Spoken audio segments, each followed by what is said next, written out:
bagaimana kalau Allah menjelma jadi manusia? Dia harus manusia sungguh-sungguh, maka dia harus lahir dari seorang manusia. Tidak boleh muncul dari pohon, tidak boleh muncul dari laut, dari batu. Itu namanya manusia jadi-jadian. Oh, kalau manusia muncul dari pohon, dari batu, dari laut, itu namanya manusia jadi-jadian. Berarti kalau Tuhan muncul dari manusia, namanya Tuhan jadi-jadian nggak, Pak?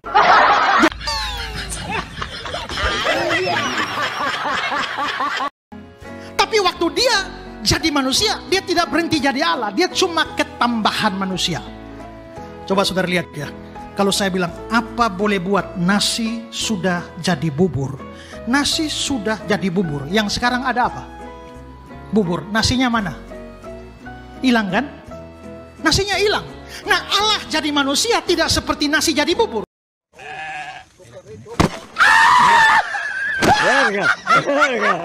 Ketika nasi jadi bubur, ternyata nasinya tidak hilang. Nasi yang jadi bubur namanya berubah menjadi bubur nasi atau nasi bubur. Nasinya tetap ada, Pak. Jadi mohon maaf, Bapak salah kalau bilang nasinya hilang. Jangan pakai kealahannya untuk menolak kemanusiaan, dan jangan pakai kemanusiaan untuk menolak kealahan. Nah, ini yang seringkali tidak dipahami oleh banyak orang. Pertama, di mana pengakuan Yesus atau perbuatan Yesus yang menunjukkan bahwa dia seorang yang punya dua natur, 100% manusia dan 100% ilah? Di mana ya? Kalau ada, tentu dari zaman Yesus udah dituhankan dia. Faktanya keluarga besar Yesus, ibunda Yesus, ayah angkat Yesus, adik-adik Yesus, tak ada yang menyembah Yesus sebagai Tuhan kan? Padahal mereka orang yang paling tahu siapa Yesus sampai dalam-dalamnya ya, dibanding Ezra dan kawan-kawan. Nggak mungkin Ezra lebih mengenal Yesus ketimbang keluarga besar Yesus, terutama ibunya. Iya kan? Ya.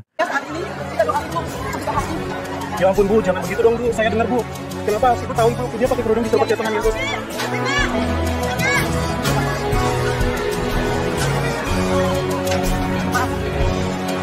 Apa yang dilakukan apologet muslim membahas keyakinan kalian adalah reaksi, bukan aksi. Selama kalian masih mengusik apa yang menjadi iman kami, keluar masuk kampung menjual agama kalian ke kami, maka selama itu pula kami akan hadapi, membedah apa yang kalian tawarkan. Sebagai bentuk perlawanan anasir-anasir penyesatan dan pemurtadan yang gentayangan dan kalian tebang.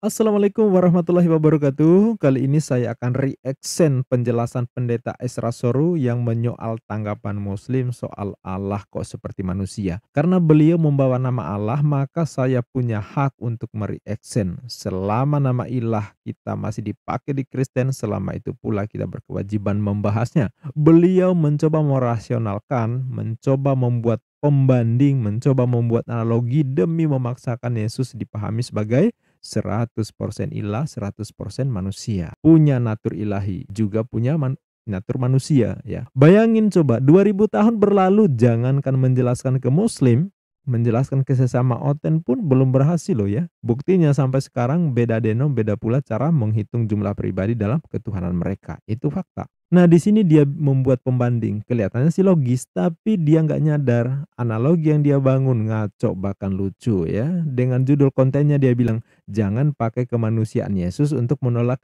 keilahiannya. Lah, emang Yesus mengaku ilahi? Nah, sekarang coba kita simak. Di atas sana ada Tuhan Allah yang tidak berdosa, tapi bukan manusia. Jadi bagaimana ada satu manusia yang tidak berdosa? Maka bagaimana kalau Allah menjelma jadi manusia? Dia harus manusia sungguh-sungguh, maka dia harus lahir dari seorang manusia. Tidak boleh muncul dari pohon, tidak boleh muncul dari laut, dari batu. Itu namanya manusia jadi-jadian. Oh, kalau manusia muncul dari pohon, dari batu, dari laut, itu namanya manusia jadi-jadian. Berarti kalau Tuhan muncul dari manusia, namanya Tuhan jadi-jadian nggak, Pak?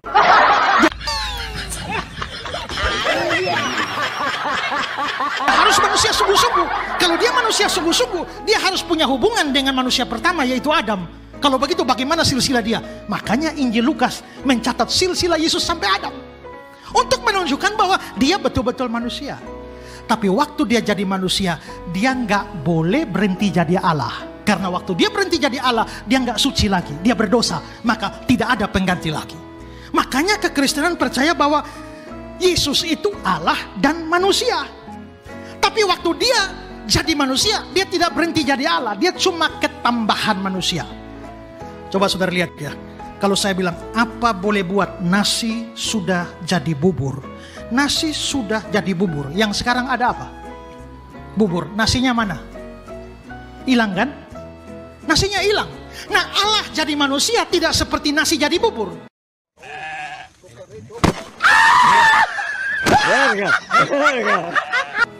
Yesus dinarasikan Allah ketambahan manusia. Waduh, Pak Esra ngutip di ayat mana nih Yesus menjelaskan dirinya Allah ketambahan manusia? Jadi penasaran gue. Lalu muncul analogi nasi jadi bubur. Terus ditanya, ini yang ada bubur, nasinya mana? Seolah-olah setelah jadi bubur, nasinya hilang. Jadi kalau Yesus jadi manusia, tidak seperti nasi jadi bubur. Keilahiannya hilang gara-gara jadi manusia. Yesus tidak seperti itu, kata pendeta Esra, ya. Jadi memang kerjaan sia-sia kalau memisalkan Tuhan ini ya, menuhankan manusia, memanusiakan Tuhan, itu memang problem yang akan abadi ya. Nah, pendeta Esra perlu diberitahu fakta yang sebenarnya bahwa bubur itu sifat atau keadaan. Ketika nasi jadi bubur, ternyata nasinya tidak hilang. Nasi yang jadi bubur namanya berubah menjadi bubur nasi atau nasi bubur. Nasinya tetap ada, Pak. Jadi mohon maaf Bapak salah kalau bilang nasinya hilang. Sama seperti kacang ijo jadi bubur, namanya bubur kacang ijo. Tetap kacang ijonya nggak hilang. Jagung jadi bubur, jagung tetap ada, namanya bubur jagung. Jadi dengan menjadi bubur tidak berarti bahwa wujud aslinya hilang. Tidak. Nasi, jagung, kacang hijau tetap aja ada walaupun berubah keadaan menjadi bubur. Bubur bukan wujud baru, melainkan keadaan yang mengubah sifat atau karakter nasi yang lembek kebanyakan air tadi. Kan gitu ya. Jika pendeta Esra menganalogikan Yesus jadi manusia tidak seperti nasi jadi bubur, nasinya hilang gara-gara jadi bubur, maka analogi pendeta bertentangan dengan fakta ya. Begitu juga kalau memahami bahwa Yesus itu ilah kemudian menjadi manusia, maka ilah ketambahan manusia, ilahnya tetap, manusianya juga tetap. Sebagaimana manusia Esra ketambahan pendeta, sehingga disebut dengan istilah baru pendeta Esra. Ini juga cacat logika jika dibandingkan dengan nasi jadi bubur terus nasinya hilang. Berarti Pak Esra membantah analogi nasi bubur yang dia narasikan sendiri. Ya, karena jadi bubur ternyata tidak menghilangkan nasinya. Itu fakta ya. Sebagaimana manusia Esra jadi pendeta tidak menghilangkan manusianya. Jadi kekacauan analogi Pak Esra ini sangat nyata ya. Dia juga tidak bisa membedakan antara wujud dan pekerjaan. Manusia itu wujud makhluk. Pendeta itu predikat atau jabatan atau pekerjaan. Kalau ilah menjadi manusia, sama seperti manusia menjadi pendeta, berarti Esra memahami manusia itu sebagai peran, pekerjaan, jabatan, profesi, predikat. Ya, bukan wujud entitas makhluk. Berarti ilah menjadi manusia bukan menjelma tapi berperan. Sama seperti manusia berperan sebagai singa, berperan sebagai gajah di pentas drama. Dia tampil seperti singa, tapi wujud aslinya manusia. Apa mau bilang manusia 100% dan singa 100%? Sebagaimana doktrin Yesus itu ilahi 100% dan manusia 100%? Silakan berpikir keras. Kira-kira yang error ini doktrin kekristenan atau analogi pendeta Esra? Maju kena, mundur kena. Tapi kalau saya bilang begini, Esra jadi pendeta. Kalau Esra jadi pendeta, pertanyaannya, apakah Esra masih ada? Ada kan? Kalau tidak ada, terus siapa yang ngomong dengan saudara sekarang? Saya ada kan? Tapi saya di ketambahan pendeta, maka di depannya ada pendeta Esra atau pastor Esra.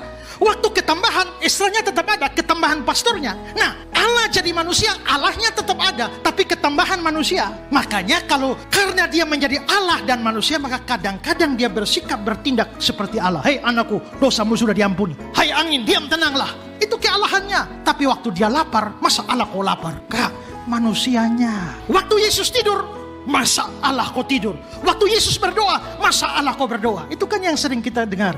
Mereka nggak sadar bahwa itu kemanusiaannya. Saya seorang pastor, seorang pendeta. Saya kadang-kadang pakai jubah kebesaran pendeta itu ya. Lalu ada yang putih-putih di sini namanya kolar di gereja-gereja Protestan. Lalu ada stolanya. Kalau orang lihat, ini pendeta. Tapi saya juga pemain pingpong. Maka saya pakai celana olahraga, baju olahraga, bawa bat. Saya pendeta sekaligus pemain pingpong. Waktu saudara lihat saya pakai jubah, saudara bilang, ini pasti bukan pemain pingpong. Kenapa? Masa pemain pingpong pakai jubah? Tapi waktu saudara lihat saya pakai celana pendek, bawa bat, ini pasti bukan pendeta. Karena pendeta kenapa bukan bawa Alkitab tapi bawa bat? Tidak. Waktu saya bawa bat menunjukkan saya pemain pingpong. Waktu saya pakai jubah menunjukkan saya pendeta. Jangan pakai jubah untuk menolak bahwa saya pemain pingpong. Jangan pakai bat untuk menolak saya pendeta. Jangan pakai kealahannya untuk menolak kemanusiaan.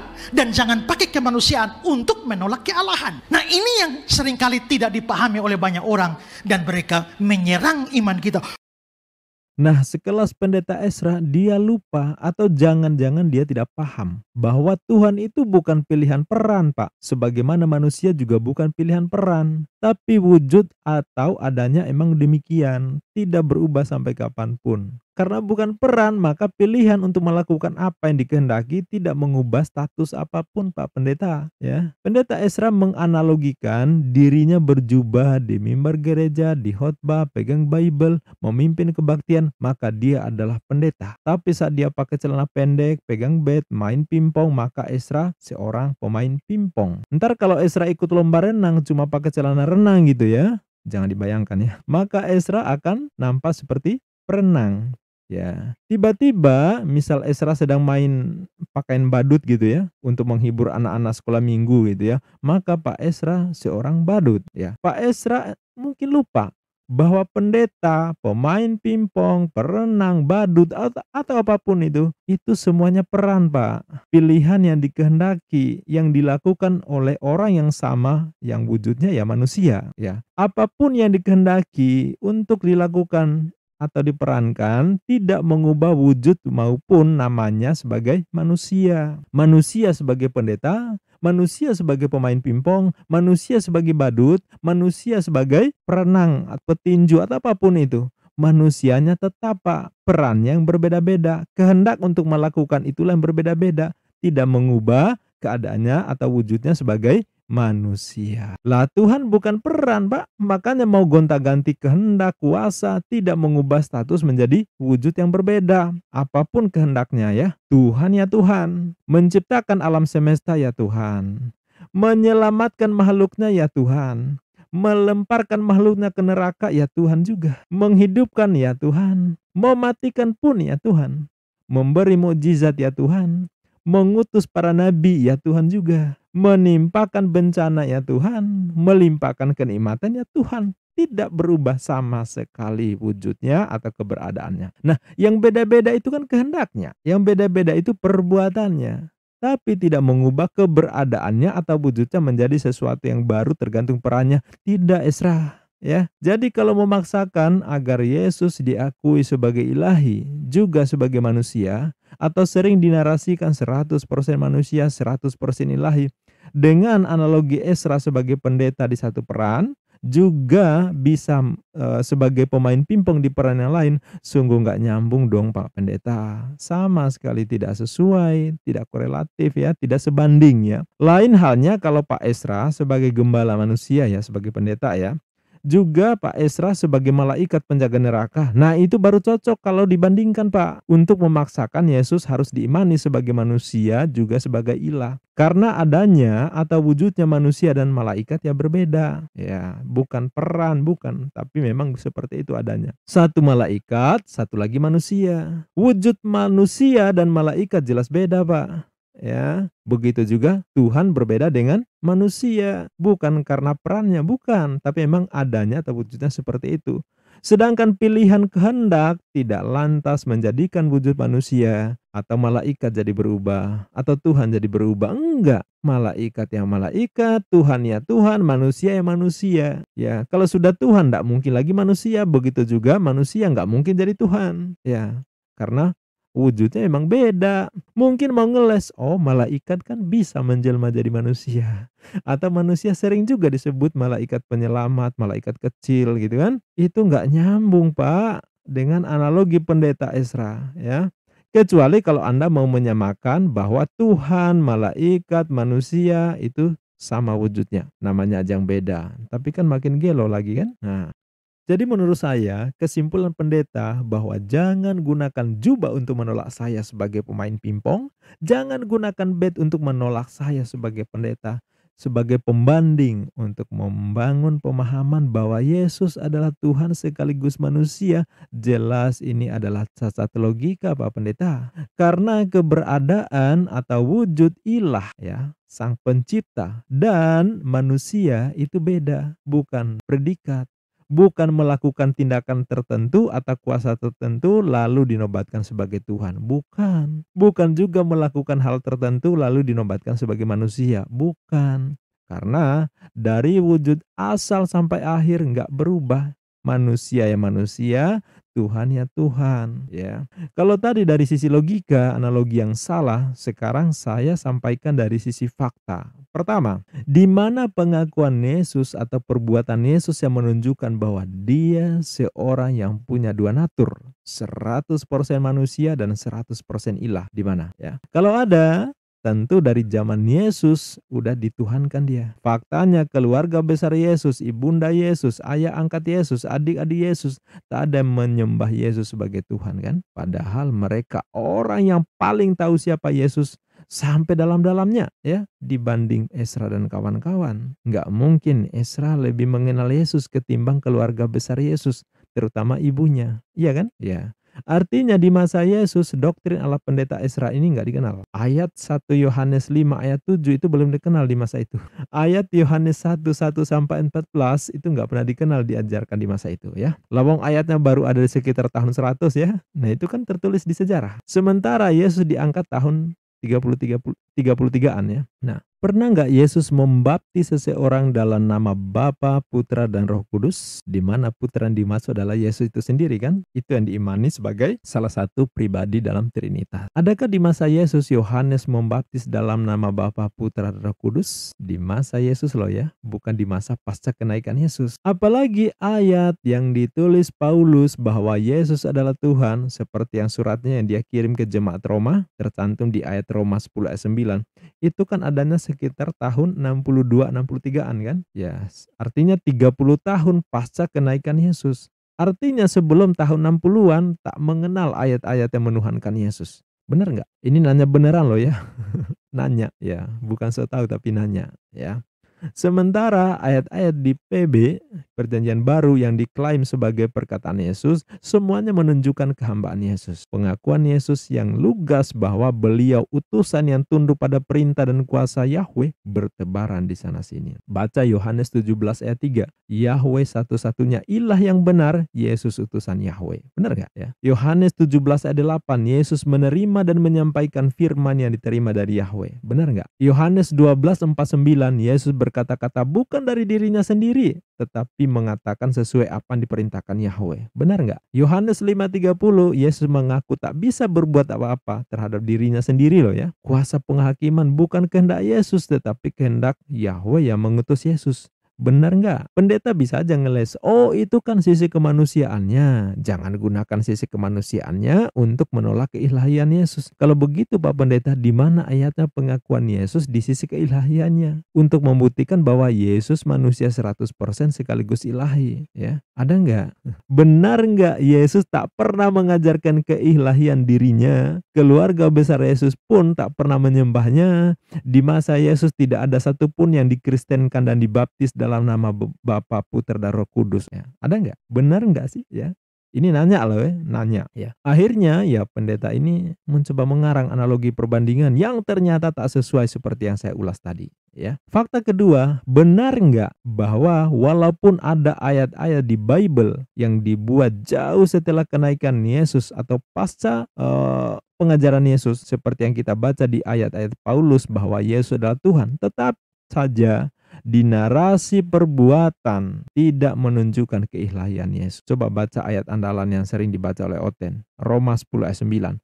Sebab jika kamu mengaku dengan mulutmu bahwa Yesus adalah Tuhan dan percaya dalam hatimu bahwa Allah telah membangkitkan dia di antara orang mati, maka kamu akan diselamatkan. Pertama menyebut Yesus adalah Tuhan, tetapi berikutnya Allah membangkitkan dia Dia di sini kan Yesus. Bangkit sendiri enggak? Enggak. Allah yang kuasa membangkitkan Yesus, bukan kuasa Yesus sendiri. Nah, kalau Tuhan kok dibangkitkan? Belum lagi kalau kita tanya duluan mana Yesus dibangkitkan dan menerima nyawanya kembali. Katanya kan Yesus kuasa menyerahkan dan menerimanya kembali. Makin rumit kan? Terus di 1 Korintus pasal 6 ayat 14, Allah membangkitkan Tuhan, akan membangkitkan kita juga oleh kuasanya. Tuhan di sini siapa? Yesus. Yesus dibangkitkan oleh Allah. Berarti kuasa Allah, bukan Yesus.